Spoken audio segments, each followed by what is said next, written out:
Assalamualaikum warahmatullahi wabarakatuh.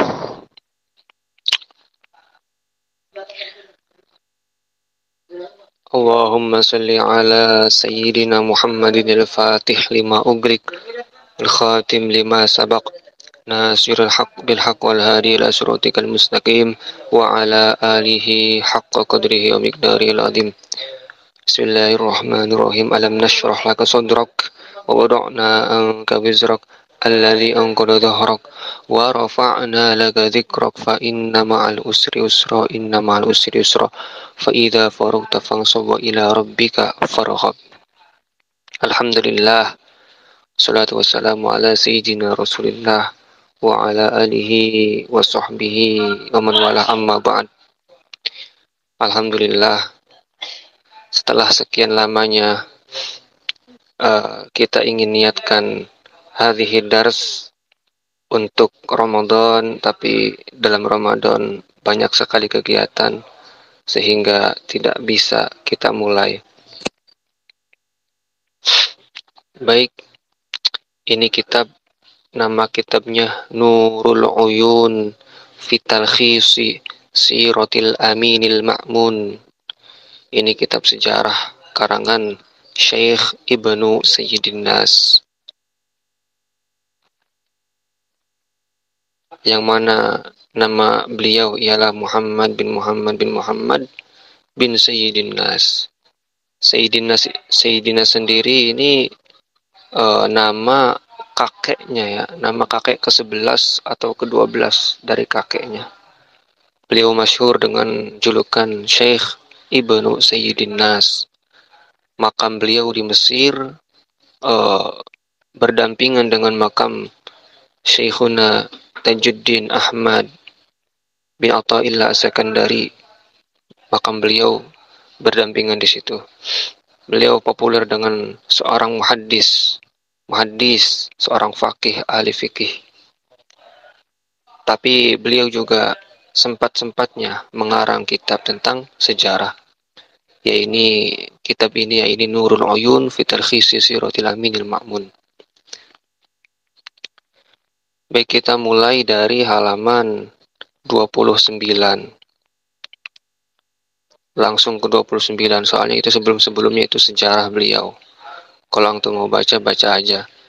Kalau emang belum bisa, ya di internet banyak Syekh Ibnu Sayyidin Nas. Silakan dibuka tentang sejarah beliau. Kita langsung ke halaman 29.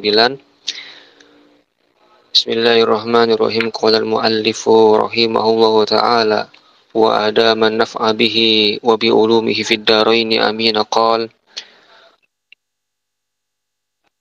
Qala Syekhul Imamul 'Allamatul Muhaqqiqul Mutqinu Fathud-Dini Abul Fathi Muhammad ibn Muhammadin ibni Sayyidin Nasi Al-Ya'muriyyu Ar-Raba'iyyu Qaddasallahu ruhahu.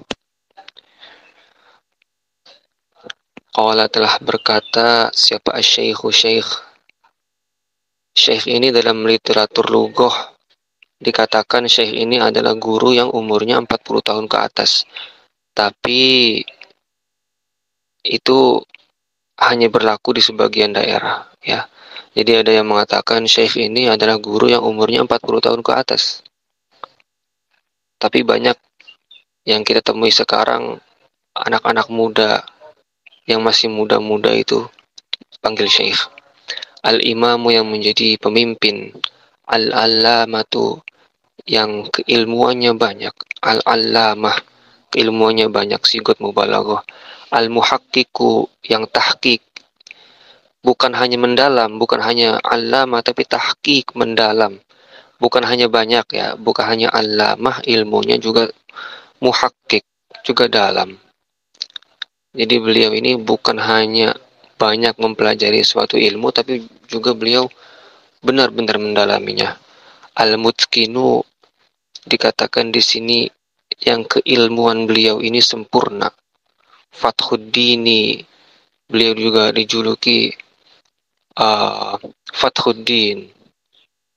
Fathuddin itu secara bahasa itu pembuka agama, artinya penakluk agama, artinya di bawah di bawah bendera beliau lah, pada zaman beliau lah, pada zaman beliau, di bawah bendera beliau lah agama mulai terbuka, jalan-jalan keilmuan mulai terbuka. Fathuddin Abul Fatah, nama aslinya nama aslinya itu Muhammad bin Muhammadin, yaitu nyatanya Muhammad bin Muhammadin bin Muhammad ibni Sayyidin Nasi bin Sayyidin Nas al-Ya'muriyu, yang berbangsa Ya'mur ar-Raba'iyu, dan berbangsa ar-Raba'i. Qaddasa, semoga Allah mensucikan. Qaddasa, semoga mensucikan siapa Allah ruhahu, akan ruh Syekh Ibnu Sayyidin Nas. Ba'da hamdillahi, setelah hamdalah, setelah memuji Allah. Fatihi abwabin nada, yang telah membuka pintu-pintu rahmat. Fatihi abwabin nada, yang telah membuka pintu-pintu rahmat. Wa manihi asbabil huda, dan memberi beberapa sebab turunnya petunjuk. Wa manihi asbabil huda, dan memberi beberapa sebab turunnya petunjuk. Wassalatu, dan kemudian sholawat serta salam. Wassalatu, dan kemudian sholawat serta salam. Wassalamu, wassalatu, dan adapun sholawat rahmat ta'zim. Wassalatu, dan adapun sholawat rahmat ta'zim. Wassalamu, dan salam itu ala sayyidina, atas itu ala nabiyihi, atas nabinya Allah, itu ala nabiyihi, atas nabinya Allah, Muhammadin, nyatanya Kanjeng Nabi Muhammad, alladzi, yang ibta'atha, membangkitkan, hu, akan Kanjeng Nabi, siapa Allah, ibta'atha, yang membangkitkan, hu, akan Kanjeng Nabi, siapa Allah, mahajjatan, sebagai tujuan, liman ihtada, liman, bagi orang, ihtada, yang diberi petunjuk, siapa man. Kemudian diutusnya Nabi juga buat apa? Wa hujjatan, menjadi dalil, argumentasi, ala man, atas orang-orang, i'tada, yang memusuhi, siapa man. Hujjatan, wa hujjatan, dan menjadi dalil, menjadi bukti, alaman, atas orang, i'tada, yang memusuhi, siapa man. Wa alihi, dan keluarganya Kanjeng Nabi. Wa sahbihi, dan sahabatnya Kanjeng Nabi. Alladzina, yang ahyu, menghidupkan, siapa alihi wa sahbih, siapa alladzina, ya, ahyau, menghidupkan, siapa alladzina, sunnatahu, akan sunnahnya Kanjeng Nabi, ala tulil mada, sepanjang masa,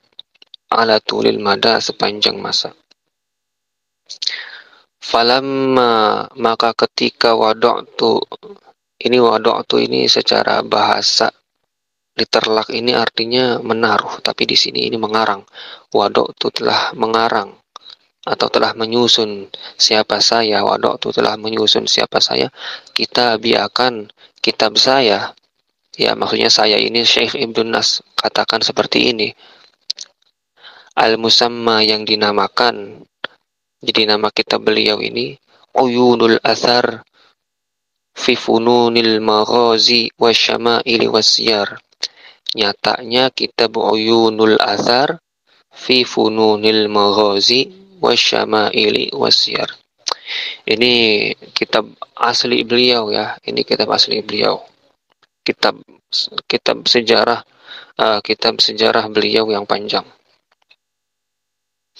Mumti'an, mumti'an, halnya bagus. Kitab ini bagus, kata beliau. Fibabihi, dalam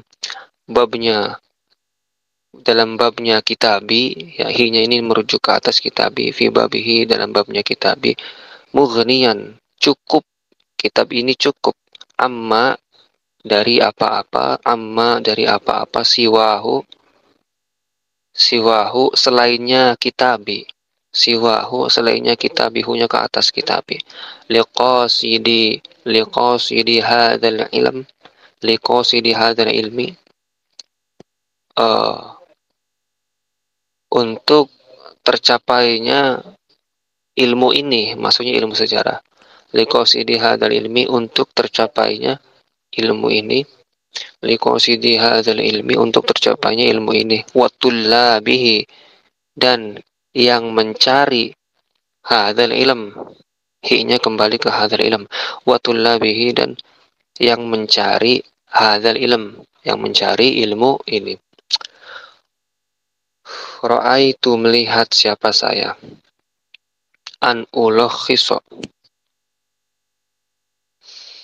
Ra'aitu juga bisa memperhatikan, ya. Ra'aitu memperhatikan atau melihat bahasa Arab makna aslinya gitu. Ra'a juga bisa bermimpi, tapi ra'aitu di sini memperhatikan, melihat, ya. Ra'aitu, melihat siapa saya. An ulakhiso, untuk meringkas. Jadi beliau melihat kitab beliau ini, pengen diringkas, dilihat-lihat kok pengen diringkas. An ulakhiso, untuk meringkas siapa saya. Fi hadhil awraqi, pada lembaran-lembaran ini.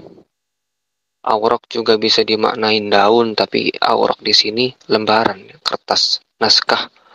Fi hadhil awraqi, pada lembaran-lembaran ini. Minhu, dari kitabi. Ma apa-apa koruba, yang dekat. Apanya yang dekat? Koruba, yang dekat. Apa yang dekat? Ma'khuduhu, mengambilnya. Ma'khuduhu, mengambilnya. Wa naqluhu, dan memindahkannya. Wasahula, dan agar mempermudah. Wasahula, dan agar mempermudah. Apa tanawuluhu, mempelajarinya kitabi. Wahamluhu, dan membawanya kitabi. Hunya kembali ke kitabi, ke atas. Atau hunya bisa juga kembali ke ma. Liyakuna, supaya ada. Lil mubtadi, bagi orang-orang yang baru belajar. Bagi orang-orang yang baru belajar. Lil mubtadi, bagi orang-orang yang baru belajar. Tabsiratan, sebagai ilmu.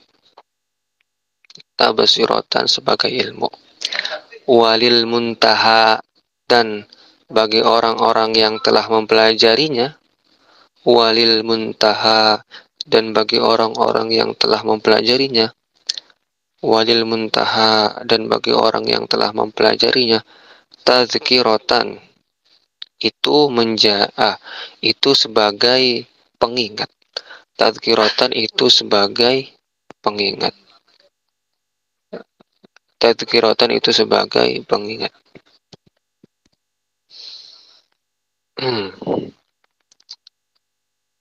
Kita baca sampai selesai dulu, ya, muqaddimahnya. Wasammaituhu, maka menamakan siapa saya, akan kitabi ulakhiso ini, akan kitab yang diringkas ini. Apa namanya? Nurul Uyuni, yaitu kitab Nurul Uyun fi talkhisi siratil aminil ma'mun. Ya, jadi diringkas jadi kitab Nurul Uyun fi talkhisi siratil aminil ma'mun. Fanaqulu maka kami katakan, kata beliau Syekh Ibnu Nas, wa minallah, dan semuanya ini dari Allah. Semuanya dari Allah, wa minallah, dan dari Allah, nastamiddu. Wa minallah, dan itu tetap dari Allah, nastamiddu. Minta tolong. Minta tolong siapa kita? Taufiqona, akan diberikannya kita taufik. Wa iyahu, dan kepadanya lah nas'alu, kita meminta. Kita meminta ayusahila, agar dipermudah, ila kulli khairin, untuk setiap kebaikan. Ila kulli khairin, untuk setiap kebaikan. Apa yang dipermudah? Toriqona, jalan kami. Apa yang dipermudah? Toriqona, jalan kami. Baik.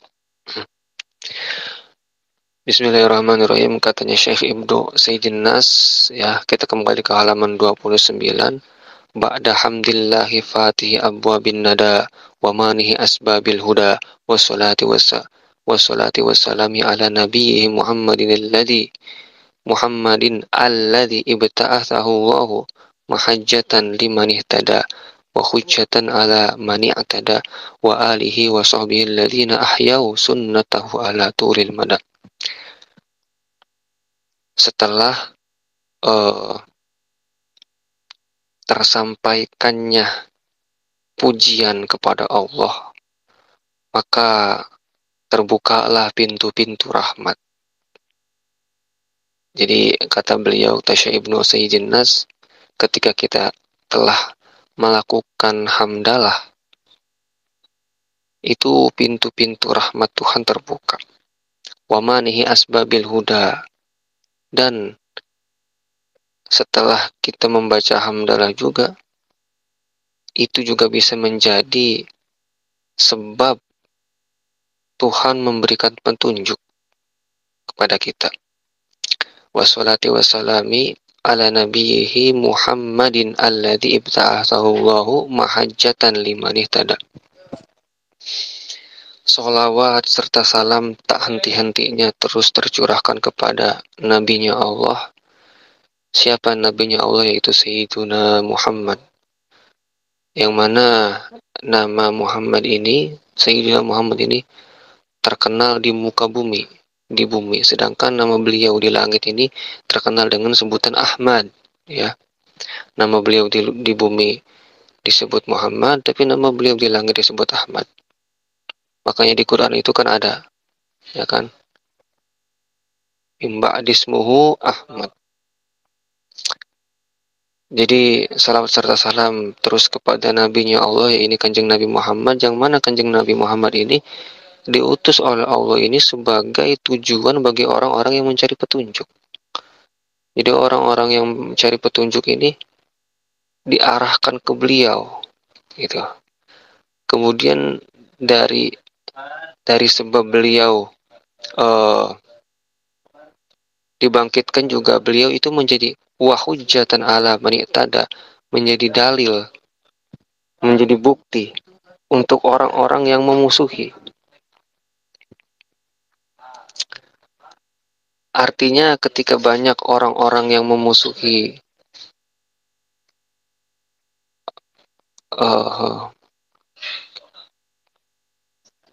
ketika banyak orang-orang yang memusuhi dan tidak menerima akan ajaran Islam, gitu. Banyak orang-orang yang tidak menerima akan ajaran Islam, i'tada, yang memusuhi, gitu. Beliau ini diutus menjadi dalil bahwa Islam itu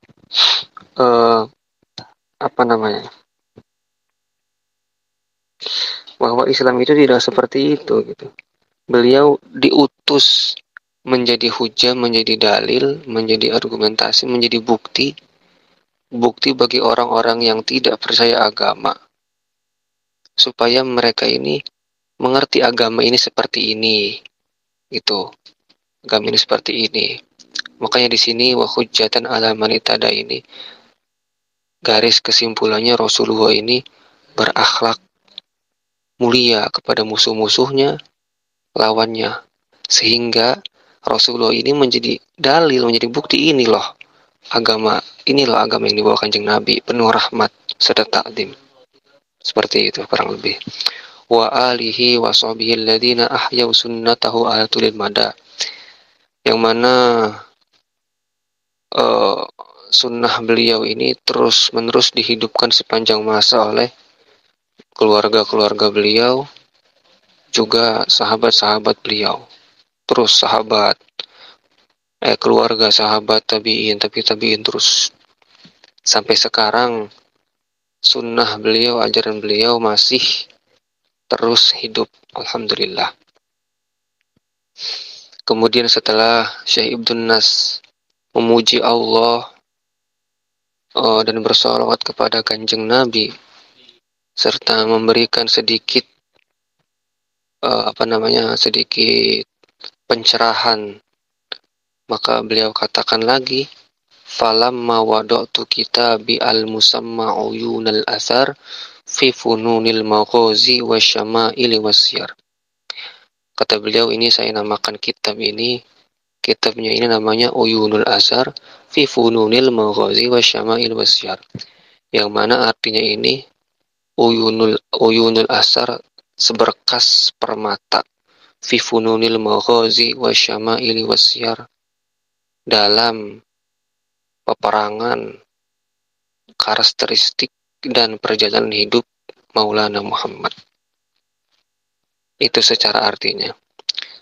Mumti'an fi babihi, ini bab-babnya udah bagus kata beliau ya, kata Syekh Ibn Nas ini kitab Uyunul Athar ini bab-babnya ini sudah bagus. Mughniyan amma siwahu liqasidi hadzal ilm wa tullabihi, juga mencukupi bagi orang-orang yang mencari kitab-kitab sejarah lain gitu. Orang nyari kitab sejarah saja kebingungan gitu. Dikasih solusi ini udah cukup gitu, kata Syekh Ibn Nas. Ini tuh cukup bagi orang-orang yang mencari ilmu sejarah gitu. Bingung nih mau belajar yang mana. Ini udah cukup katanya. Cukup ini. Kemudian kata beliau juga, bagi orang-orang yang mencarinya, yang mencari ini ilmu, ini tuh udah cukup. Mugniyan amma siwahu liqasidi hadzal ilmi wa tullabihi. Jadi maksudnya ini hadal ilmu ini ilmu sejarah ya. Jadi ini itu dimaksudkan untuk orang-orang yang ingin mengenal Kanjeng Nabi, yaitu lewat kitab sejarah gitu. Ini tuh sudah mencukupi kata beliau, kata Syekh Ibn Nas, ini tuh udah mencukupi. Begitu juga halnya orang-orang yang mencari kitab-kitab sejarah lain, ini juga udah mencukupi. Kitab Uyunul Athar ini sudah mencukupi. Kemudian beliau katakan, ra'aitu an ulakhisa fi hadhil awraq. Ra'aitu an ulakhisa fi hadhil awraq. Dilihat-lihat ini kitab panjang banget ini. Kata beliau, ini kitab Uyunul Athar fi fununil maghazi wa syama'ili wasyar, ini panjang banget. Oleh karena itu beliau berpikir untuk meringkasnya. Jadi kitab Uyunul Athar ini diringkas oleh beliau ya. Minhu ma qaruba ma'khudhuhu wa naqluhu wa sahula tanawuluhu wa hamluhu. Jadi tujuan beliau meringkas kitab Uyunul Athar ini, tujuan beliau meringkas kitab Uyunul Athar ini supaya orang-orang ini membawanya ini mudah gitu kan. Kalau panjang-panjang banget kitab susah banget bawanya mudah, terus bisa dibawa kemana-mana. Kemudian juga wasahula tanawuluhu wa hamluhu, kemudian juga mempermudah orang-orang itu mempelajari sejarah dan bisa dibawa kemana-mana gitu, saking tipisnya gitu, ringkasan. Kan kalau kita sejarahnya tebal itu kan mikir-mikir dulu kita mau dibawa apa enggak gitu. Akhirnya beliau punya alternatif, meringkas kita beliau sendiri. Tujuannya supaya itu, supaya mempermudah mempelajarinya juga bisa dibawa kemana-mana. Tentunya beliau ini meringkas ini punya tujuan yang lain ya. Selain itu, tujuan beliau yang lainnya yaitu liyakuna lil mubtadi tabsiratan. Jadi sebagai mukaddimah lah, sebagai mukaddimah bagi orang-orang yang ingin belajar sejarah, sebagai garis besar orang-orang yang ingin atau baru mulai mempelajari sejarah. Karena kan apa sih namanya? Tidak semua orang itu belajar dari nol gitu. Kadang-kadang kita harus melihat skema besar dari sejarah itu. Oleh karena itu beliau mengasih alternatif bagi para pemula, ini loh garis besar dari sejarah Kanjeng Nabi gitu. Kemudian juga tidak henti-hentinya di situ, beliau katakan walil muntaha tadzkiratan. Ini juga berguna bagi orang-orang yang telah mempelajari sejarah. Bergunanya untuk apa? Untuk mutolaah, untuk mengingat-ingat gitu. Jadi orang yang sudah mempelajari sejarah sampai hatam, ini cukup untuk menjadi bahan mutolaah. Nah, kitab beliau yang tadi yang dinamakan Uyunul Asar fi Fununil Maghazi wa Syama'il Wasyiar ini diringkas oleh beliau sendiri dengan nama Nurul Uyun fi Talkhis Siratil Aminil Ma'mun. Ya.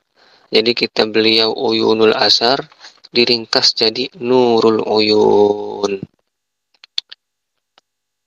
Nurul Uyun fi Talkhis Siratil Aminil Ma'mun, yang mana artinya Nurul Uyun, cahaya permata, fital khisi sirotil aminil ma'mun, dalam meringkas jejak Kanjeng Nabi yang terpercaya,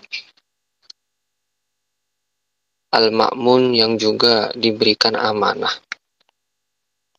Fanaqulu wa minallahi nastamid wa taufiq fanaqulu wa minallahi nastamiddu taufiqona. Di akhir kata beliau katakan, hanyalah Allah tempat kita bersandar dan meminta taufik. Wa iyyahu nas'al ayusahil ila kulli khairu tariqana. Dan kepada ialah, kata beliau, kita meminta agar dipermudah jalan kita di setiap kebaikan. Jadi kesimpulannya, beliau ini memiliki kitab sejarah yang panjang ya. Jadi kitab sejarahnya ini, kitabnya panjang, namanya ini Uyunul Asar fi Fununil Maghazi wa Syama'il Wasyiar, yang mana dikatakan beliau bab-babnya ini udah bagus gitu. Karena beliau melihat perkembangan zaman ya, beliau juga iseng pengen meringkas ini kitab. Akhirnya beliau ringkaslah ini kitab dengan tujuan-tujuan yang telah disebutkan di atas tadi. Diringkaslah kitab tersebut dinamakan Nurul Uyun ya, Nurul Uyun. Dan insya Allah nanti yang kita baca ini adalah kitab ringkasan beliau, kitab dari Uyunul Asar, ringkasan dari Uyunul Asar, yaitu kitab Nurul Uyun. Sebagaimana dikatakan tadi, beliau ini bukan seorang mu'arrikh mutlak, bukan sejarawan tok ya, bukan hanya sejarawan, tapi beliau lebih populer sebagai muhaddis, lebih populer dengan faqih ya, Syekh Ibnu Sayyidin Nas ini. Tapi karena kedalaman ilmu beliau sempat-sempatnya berkecimpung di dunia sejarah. Zikru nasabin Nabi sallallahu alaihi wasallam wallahu a'lam.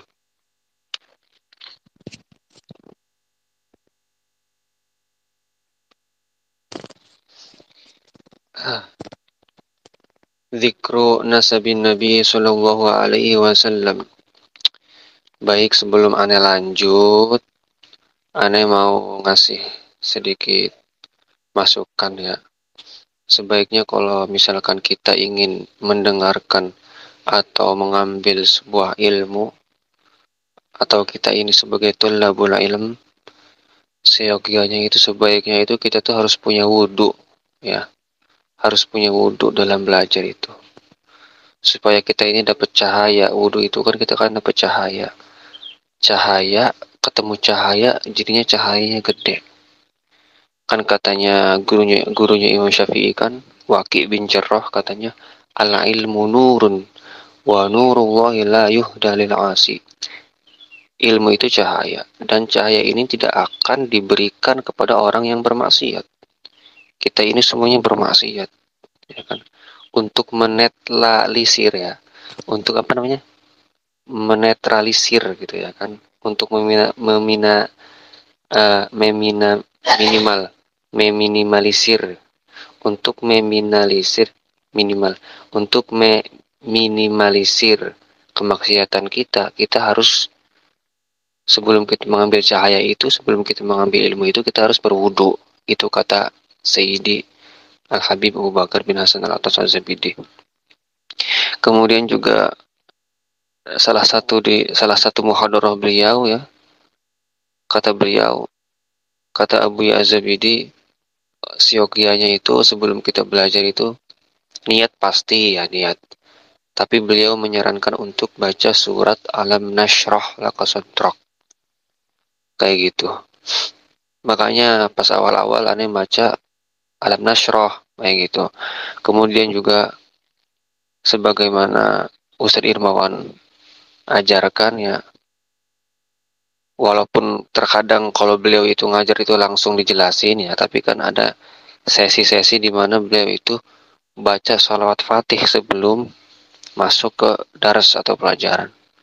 Kayak gitu. Jadi kurang lebihnya karena kita ini kutubnya yaitu Habib Abu Bakar bin Hasan Al-Attas Az-Zabidi sama Ustadz Irmawan. Jadi sebelum belajar itu sebaiknya kita punya wudhu, terus juga kita baca Alam Nashrah, kita baca salawat fatih gitu. Bismillah, niat belajar lillahi ta'ala, bukan niat belajar untuk mengajarkan orang lain, ya. Pokoknya niat belajar lillahi ta'ala, nggak ada alasan lain. Baik, zikru nasabin Nabi SAW. Ini kita masuk ke pertama, ya.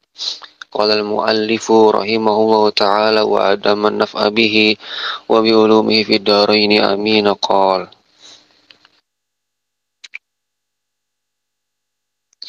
zikru nasabin Nabi sallallahu alaihi wasallam, ay hadza zikru nasabin Nabi sallallahu alaihi wasallam. Adapun ini itu menyebutkan nasab Kanjeng Nabi sallallahu alaihi wasallam. Zikru nasabin Nabi sallallahu alaihi wasallam, ay hadza zikru nasabin Nabi sallallahu alaihi wasallam. Adapun ini itu menjelaskan tentang penyebutan nasab Kanjeng Nabi. Adapun ini itu menyebutkan tentang nasab Kanjeng Nabi. Huwa, adapun Kanjeng Nabi Muhammad itu Muhammad bin Abdullah bin Abdul Muttalib bin Hashim bin Abdi Manaf bin Qusay bin Kilab bin Murrah bin Ka'b bin Lu'ay bin Ghalib bin Fihr bin Malik bin Nadar ibn Kinanah bin Khuzaimah bin Mudrikah bin Ilyas bin Mudarab bin Nizar bin Ma'addi bin Adnan. Sebagaimana kita ketahui dalam literatur sejarah, ya, dari kitab sejarah yang kecil-kecil sampai mutawalat sampai panjang-panjang, ini nasab ini begini, nasab Sayyidina Muhammad sampai Adnan ini sebegini panjangnya, ittifaq, sepakat seluruh ulama muarrifin, ya. Jadi Muhammad bin Abdullah bin Abdul Muttalib bin Hashim bin Abdul Manaf bin Qusay bin Kilab bin Murrah bin Ka'ab bin Lu'ay bin Ghalib bin Fihr bin Malik bin Nadar bin Kinanah bin Khuzaimah bin Mudrikah bin Ilyas bin Mudar bin Nizar bin Ma'ad bin Adnan.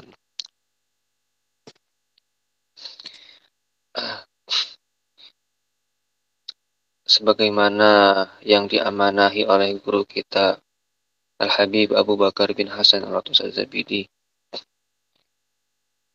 apakah kita memperhatikan di dalam nasab ini ada sebuah kata yang bikin hati kita bertanya-tanya. Sadar nggak sih? Kita sadar nggak sih? Kita ini kan pernah belajar bahasa Arab ya. Di antara nasab-nasab kanjeng Nabi dari Nabi sendiri sampai Adnan ini ada satu sayyid yang mana namanya ini kayaknya tidak pantas. Oleh karena itu, maafkan aku ya Rasulullah, kata Habib Abu Bakar. Jadi dijelasin, kerancawan, bukan kerancawan sih ya, kayak kurang memperhatikannya para sejarah tentang ini. Gitu. Di mana kejanggalannya, yaitu di kilab. Kita tahu sendiri artinya kilab itu apa, ya kan? Kilab ini jamak dari kalbun yang mana artinya ini binatang. Binatang yang tidak pantas, ya kan? Apakah iya di deretan datuk-datuknya kanjeng Nabi ada yang namanya seperti ini? Maafkan aku ya Rasulullah, maafkan aku.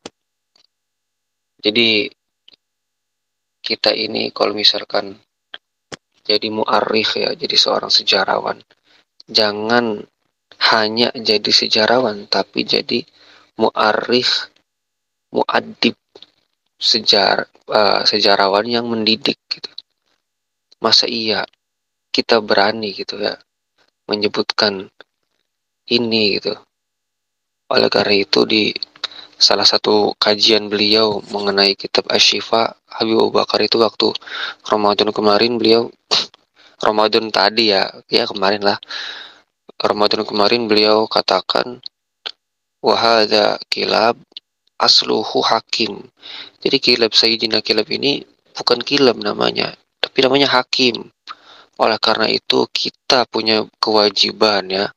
Kita yang mengerti hadal ilmu punya kewajiban. Kewajiban kita mengajarkan ke anak-anak kita, mengajarkan ke murid-murid kita bahwa ini namanya hakim.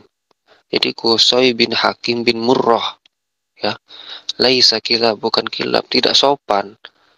Apakah kita berani di hadapan Rasulullah bilang, ya Rasulullah ini datukmu Sayyid Kilab, tuannya binatang.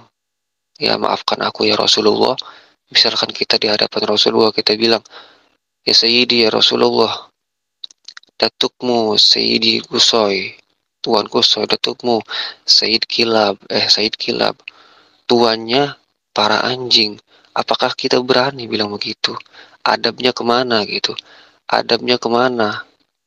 Di depan ini kanjeng Nabi loh, bukan manusia. Bukan wali, bukan solihin, bukan tabiin, bukan sahabat. Ini kanjeng Nabi. Masa iya kita tega? Ya, masa iya kita tega mengatakan dengan sebutan kilab ini? Makanya kata beliau Abu Yazabidi, seyogyanya kita ini harus mengganti nama ini. Paling enggak ketika kita mengajarkan ke anak-anak kita, ke murid-murid kita, ini loh nama aslinya Hakim, jadi panggilannya Hakim aja ya, jangan ini. Karena kalau nama ini itu enggak cocok gitu, enggak sopan. Kita harus menjaga hati kanjeng Nabi kayak gitu. Baik, aneh punya catatan dari apa yang Sayyidi Al-Habib Abu Bakar bin Hasan Al-Tazabidi dijelaskan mengenai Sayyid Kilab ini.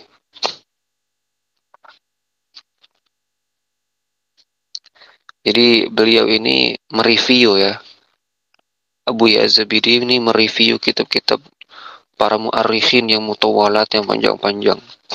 Dan beliau tidak menemukan, ada sedikit kekecewaan yang beliau temukan.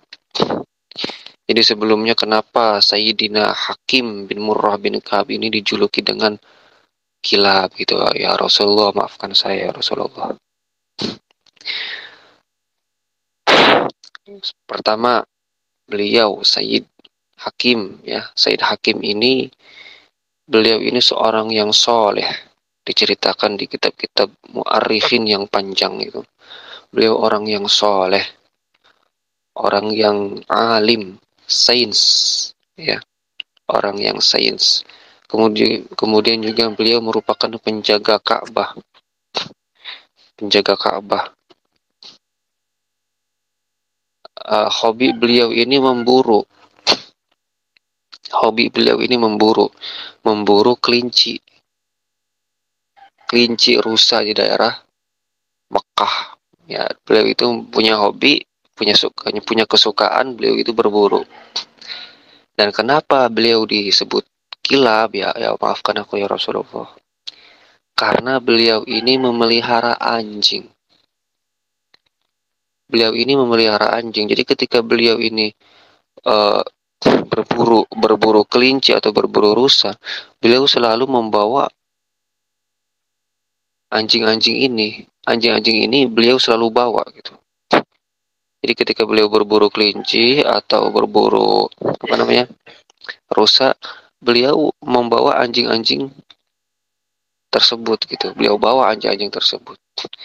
Nah, di sini kesalahan atau kurang memperhatikannya para sejarawan, para mu'arrikh itu ialah mereka tidak ada satupun yang menyebutkan niat baik dari Sayyidina Hakim ini. Jadi katanya Habib Abu Bakar, inilah kesalahannya gitu.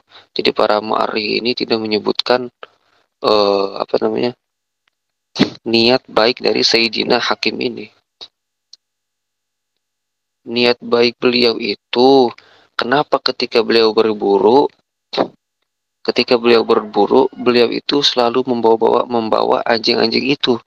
Karena ya supaya anjing ini tidak turun ke Mekah.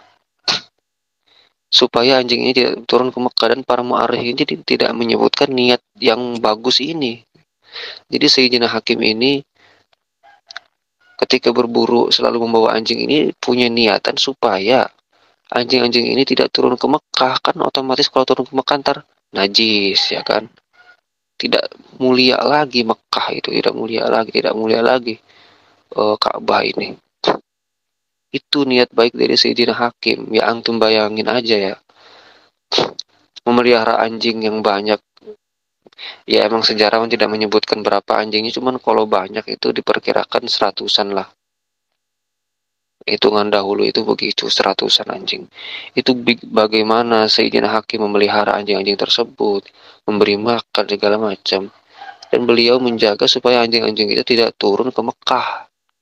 Makanya ketika beliau pergi pun, beliau ajak anjing-anjing ini, ya inilah niat baik dari Sayyidina Hakim. Ya Allah, banyak sejarah-sejarah yang tidak menyebutkan ini. Jadi sebagaimana yang diamanatin oleh guru kita ya, Habib Abu Bakar bin Hasan Al-Atas-Zabidi, kita jangan menyebut beliau dengan nama ini gitu, tidak sopan ya. Apalagi ini tingkatannya Kanjeng Nabi. Ya antum bayangin aja, ini bahasa Arab sih mungkin nggak ketara ya, di kita ini nggak ketara. Cuman kalau kita pakai bahasa Indonesia, coba antum berani nggak bilang nama ente misalkan Mahmud bin Ahmad bin Anjing, kan nggak enak begitu kan. Masa iya kita berani Rasulullah bilang begitu? Wah, suul adab.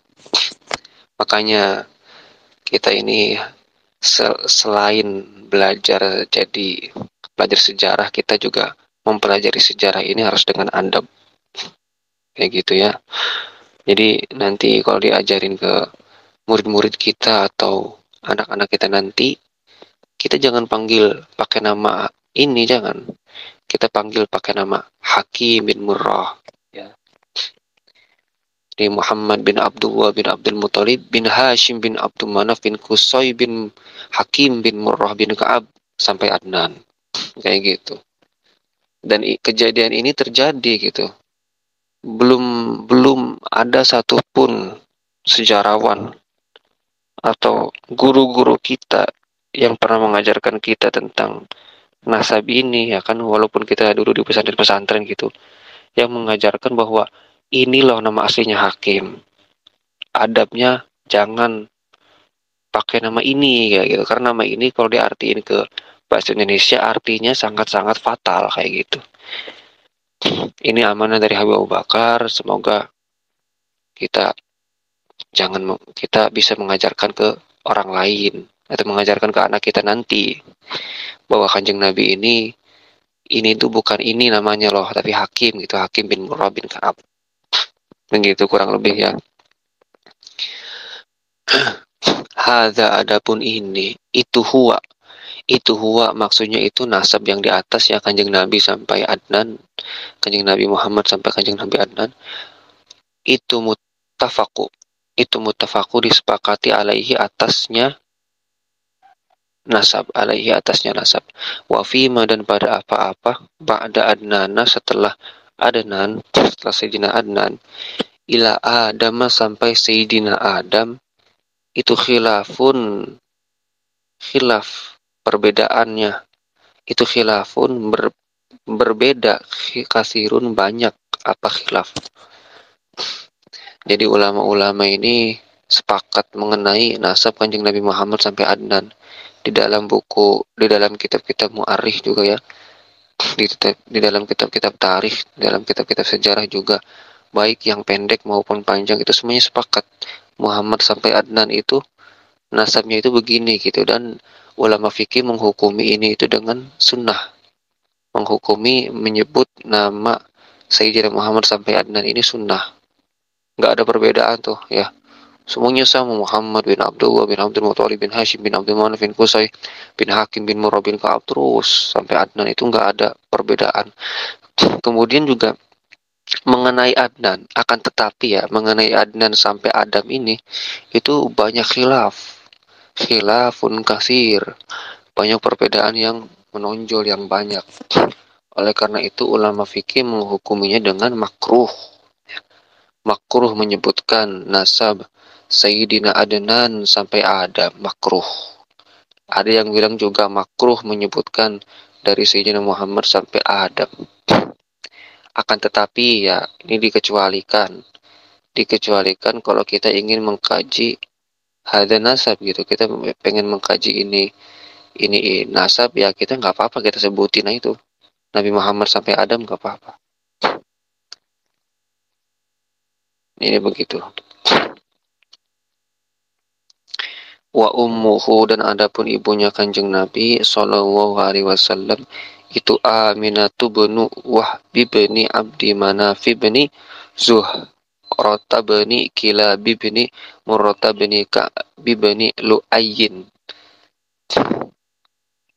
Jadi ibunya Kanjeng Nabi itu namanya Sayyidah Aminah binti Wahab bin Abdul Manaf bin Zuhrah bin Kilab bin Murrah bin Ka'ab bin Lu'ay. Wallahu a'lam.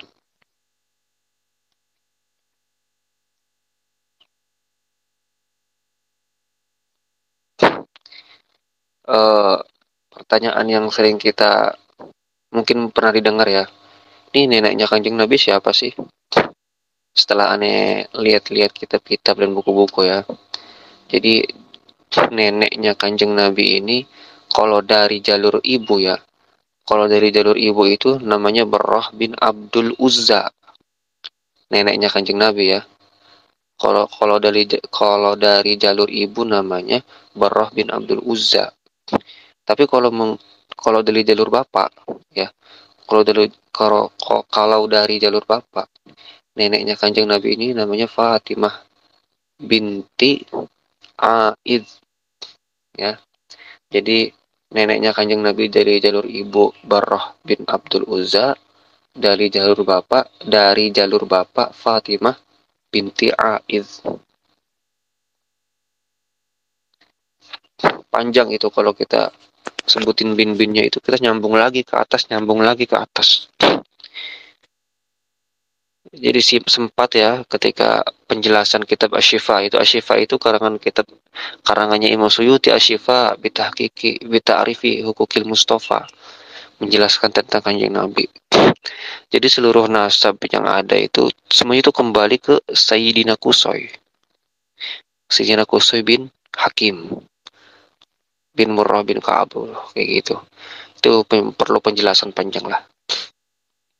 Jadi kesimpulannya bab pertama ini menyebutkan tentang nasabnya Kanjeng Nabi. Ya, nasabnya Kanjeng Nabi dari Sayyidina Muhammad sampai Sayyidina Adnan dihukumi, kita menyebut ini, kita nyebutin nama-nama beliau ini sampai Sayyidina Adnan dihukumi oleh ulama fikih sebagai sunnah. Kemudian mengenai Sayyidina Adnan sampai Adam ini dihukumi makruh, ya kan? Sebagaimana kita pahami nasab Kanjeng Nabi kan sampai Nabi Adam ya, tapi menyebutkannya dari Adnan sampai Adam atau dari Kanjeng Nabi sendiri sampai Adam itu dihukumi makruh oleh ulama fikih. Kemudian juga sebagaimana amanah dari Sayyidina Al-Habib Abu Bakar bin Hasan al-Atas Az-Zabidi, kita nggak boleh nyebutin ini nama dengan nama ini karena namanya ini kalau diartiin bahasa Indonesia fatal. Ya, fatal. Fatal. Jadi kita harus menyebut Sayyidina Qusay bin Hakim ya. Laisa bihadzal ism Sayyidina Qusay bin Hakim bin Murrah bin Ka'ab. Kenapa dihukumi makruh ketika kita menyebutkan Sayyidina Adnan sampai Adam atau Sayyidina Muhammad sampai Adam? Karena khilafun katsir. Karena para mu'arikh, para sejarawan ini memiliki perbedaan-perbedaan yang banyak. Beda-beda nanti tuh. Dari Adnan sampai Adam ini ada yang nasabnya pendek banget, ada yang panjang banget. Tapi nggak ada salahnya kita menghafalkan itu. Ya, karena itu merupakan asar keilmuan dari para ulama. Dengan alasan tertentu dihukumi tidak makruh, seperti mempelajari nasab beliau. Kemudian juga di akhir ini beliau menyebutkan ibu beliau, ya ibu beliau itu yang namanya yaitu Aminah binti Wahab. Nanti ada tuh penjelasan tentang Aminah binti Wahab. Yang mana nanti tuh nasabnya tuh muter lagi tuh. Ada titik persaudaraan antara keturunan Sayyidah Aminah ke Sayyidina Khadijah, ada itu seperti itu, penjelasan seperti itu.